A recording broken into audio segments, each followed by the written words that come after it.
Eric.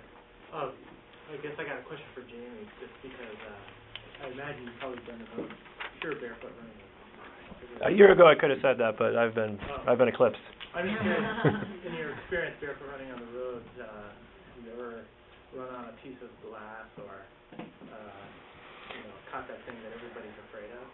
I never have. I mean, I think the biggest factor there is just building up the calluses in your feet, and I think that's probably the biggest thing working against you in Maine is you only have a season to do that, and you have to be inclined to want to do that. It can be done. I mean, there's a guy who won the Olympic marathon in 1960 running barefoot. It can be done. It's just if you feel inclined to want to build your feet up to that level. I think that whole fear is a little overrated in my experience. I've run from here down to the boulevard and back, and on the roads and the boulevard. No, it wasn't such a big deal if you acclimate yourself to it. Well, let's get this one. Alright, yeah, I'm a middle school cross country coach, and I mean, actually, my kids see me wearing Newtons, so I mean, I switched over and I absolutely love them. But what do I tell my kids about natural running? I mean, they have their own running shoes. We do some barefoot striders before we're ready to start a practice, but how can I build that more? And a lot of them can't really. It's hard for them to go out and throw down $150, $175 for a pair of shoes, but I still am trying to emphasize that right now with my kids. Yeah, just like that gentleman said, just keep that stride short and the canvas high, forward lean, elbows back, look to the horizon. I mean, the rest of the body posture will be there. Now, the only problem is that the shoes that they have, even the Nike Free, it's on a traditional pitch. It's still about 24 to 12, and it's foam, so that's like running in sand. So there's a lot of power that's wasted when you run in shoes like that. But the biggest waste is, not being able to tap into our elastic recoil.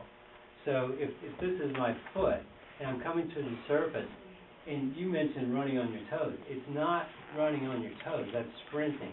So if I run on my toes, I'm going to really stress out my Achilles or my fascia, and my calves are going to get super tight. If I heel strike, that's a walking gait and I'm braking. Where do you land?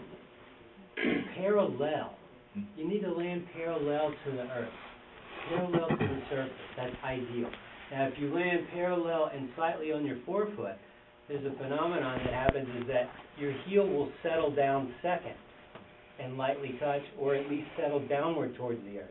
At that moment, your calf and Achilles and fascia are building up recoil. It's called elastic recoil. So if I hit lightly on my forefoot, allow my heel to settle, boom, I get my energy back. I lift off instead of pushing.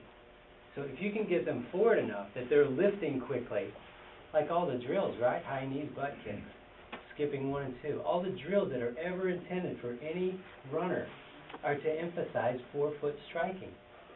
That's the bottom line. In the 1800s, what did the coaches say? Run like you're running on hot coals. On the ground, off the ground. Boom, boom, boom, boom. Right? Quick cadence. Get forward. I know. I'm a running coach for 15 years. So I think Danny's absolutely right. I think you need to incorporate those drills more than anything to teach good running form to your kids. So it sounds like you're already doing that.